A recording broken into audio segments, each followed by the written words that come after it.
امام جعفر صادق رضی اللہ تعالیٰ عنہ کے پاس بندہ آیا اور اس نے کہا جناب یہ 10,000 روپے میں آپ کو دے کے جا رہا ہوں، آپ نے ان سے میرے لیے ایک عالی شان مکان خرید کے رکھنا ہے، میں تاکہ حج سے واپس آؤں تو اس مکان میں رہ لوں۔ اب کیونکہ وہ اختیار آپ کو دے گیا تھا کہ عالی شان مکان میرے لیے خریدنا ہے، تو امام جعفر صادق رضی اللہ تعالیٰ عنہ کیا کیا کہ وہ 10,000 روپے اللہ کے راستے پہ لگا دیا، سبحان اللہ، رات کے راستے پہ لگا دیا۔ جب وہ بندہ حج کرنے کے بعد واپس پلٹا اور واپس آ کے حضرت امام جعفر صادق رضی اللہ تعالیٰ عنہ کے پاس آیا اور آ کے پوچھا کہ جناب میرا مکان کدھر ہے؟ امام جعفر صادق نے لکھ کے دے دیا تمہارا جنت میں فلاں محل ہے، فلاں تمہارا محل ہے جنت کے اندر، وہ ہم نے ان 10,000 سے خرید کے لے لیا ہے۔ حضور نے فرمایا جو اللہ کا گھر بناتا ہے اللہ جنت میں اس کا محل بناتا ہے۔ اب اس میں وہ نہیں کہ 1000 روپے لگائے جائیں اللہ کے گھر میں تبھی جنت میں گھر بنتا ہے، بلکہ رب کے گھر پہ آپ 1 روپیہ لگائیں صرف اس کی رضا کے لیے، بس اس کی رضا کے لیے 1 روپیہ بھی لگا جائے نا تو اللہ کریم بڑا غنی ہے، وہ اس کے بدلے میں جنت میں گھر بنا دے گا۔ بس بندہ لگائے صحیح اس کے گھر میں، اگر بندہ اربوں روپیہ لگائے اور نیت یہ ہو کہ میری بابا ہو، لوگ مجھے سخی کہیں، میرا بڑا نام ہو، وہ اربوں ضائع ہو جائیں گے۔ لیکن 1 روپیہ کوئی بندہ اللہ کے گھر میں لگائے اور لگائے صرف مالک کی مرضی کے لیے، اس کی رضا کے لیے، اسے خوش کرنے کے لیے، اللہ اس کے بدلے میں بھی جنت میں گھر عطا فرما دیتا ہے۔ امام جعفر صادق کو اس نے 10,000 روپے دیے، حضور یہ 10,000 روپے عالی شان مکان خرید لینا۔ امام جعفر صادق رضی اللہ تعالیٰ عنہ نے وہ اللہ کے راستے پہ لگائے، واپس آیا بندہ، اس نے آ کے پوچھا حضور میں آپ کو پیسے دے کے گیا تھا، میرا مکان کدھر ہے؟ آپ نے ایک پرچی دی، فرمایا یہ ہے تمہارا محل خریدا جا چکا ہے، اب جب تم جاؤ گے نا تمہیں مل جائے گا۔ اب ہماری طرح وہ ڈاواڈول وہ بھی لوگ نہیں تھے، انہیں پتا تھا رب کے راستے پہ لگائے جائیں تو پھر ریٹرن ہوتا ہے، وہاں سے ملتا ہے، اللہ کریم عطا فرما دیتا ہے، رب کے وعدے سچے ہیں، رسول کے وعدے سچے ہیں۔ تو وہ لے گیا، وہ پرمٹ لے گیا، گھر گیا، کچھ دنوں کے اندر وہ بیمار رہا، فوت ہو گیا۔ اس نے وہ پرچی دی کہ یہ پرچی میرے کفن میں میرے ساتھ میری قبر میں رکھ دینا، کیونکہ امام جعفر صادق نے دی ہے، جو تم نے پیسے دیے تھے ہم نے تمہارا محل خرید رکھا ہے، جب تم وہاں پہنچو گے تمہیں مل جائے۔ بندہ فوت ہو گیا، پرچی قبر میں رکھ دی گئی، اور جس وقت کچھ دن گزرے تو وہ پرچی باہر پڑی تھی، اس کے اوپر لکھا ہوا تھا امام جعفر صادق کو سلام کہہ دینا، آپ کا وعدہ وفا پایا ہے، جو مکان آپ نے خریدا تھا ہمیں مل چکا ہے۔ یہ وہ لوگ ہیں جن کا عقیدہ اور نظریہ یہ ہوتا ہے کہ اللہ کے راستے پہ لگائے جائیں تو رب کریم ان کو عطا فرماتا ہے۔ اور آج جب ہمارا نمبر آتا ہے تو ہم کیا کرتے ہیں، 100-200 کلومیٹر دور تک کسی جادوگر کے پاس دوڑ کے چلے جاتے ہیں، کوئی ایسا تعویذ دو میرے بھائی کا گھر بند ہو جائے، میرے فلاں دوست کی دکان بند ہو جائے، میری مسجد اور مدرسہ بند ہو جائے، میرے ساتھ رہنے والے لوگوں کے کاروبار بند ہو جائیں، یہ سارے بند ہو جائیں، بس صرف میری شیطانی عام ہوتی رہے۔ 100-200 میل دور تک دنیا دوڑ کے جاتی ہے، کہتی ہے کوئی ایسا تعویذ ڈنڈا مل جائے کہ کسی ذریعے سے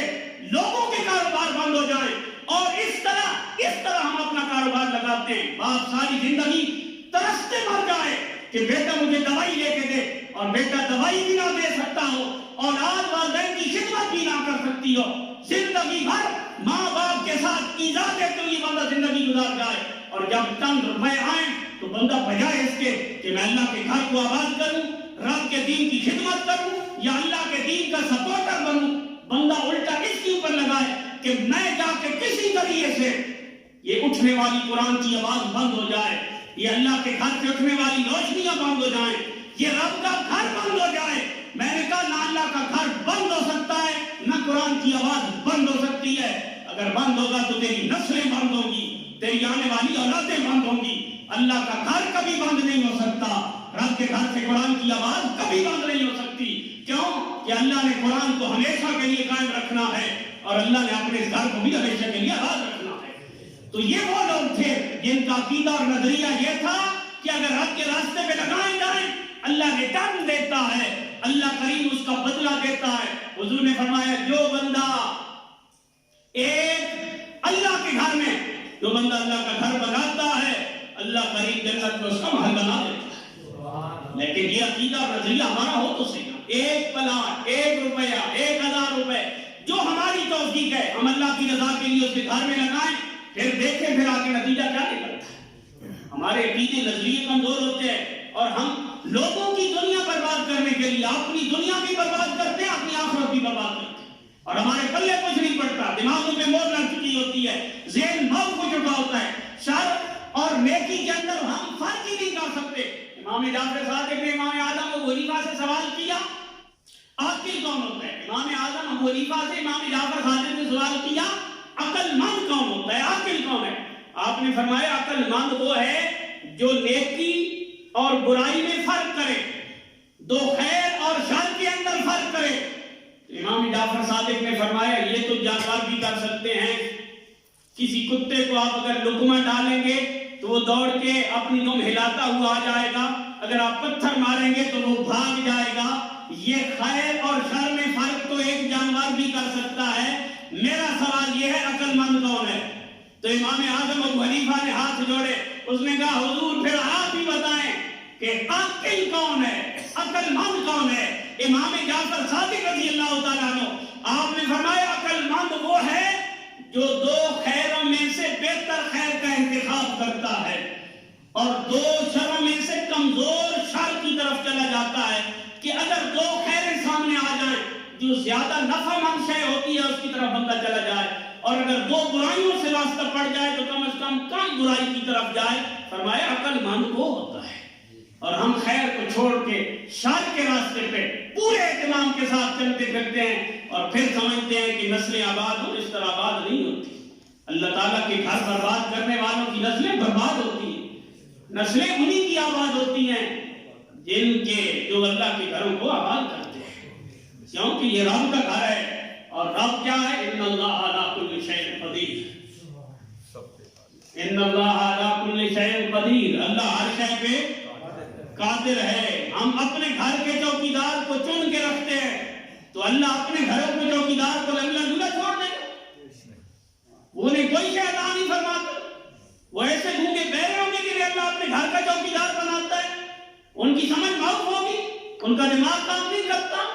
ان کی عقلیں کام نہیں کرتی۔ ہم اپنے چھوٹے چھوٹے گھروں کی چوکیداری کے لیے اگر لوگوں کو چن کے رکھتے ہیں تو یاد رکھیں اللہ بھی اپنے گھروں کی چوکیداری کے لیے لوگوں کو چن کے رکھتا ہے، اور پھر ان کو یہ طاقت عطا فرماتا ہے کہ ہر آنے والے شریر کے شر سے انسان کو محفوظ کر دیا جاتا ہے۔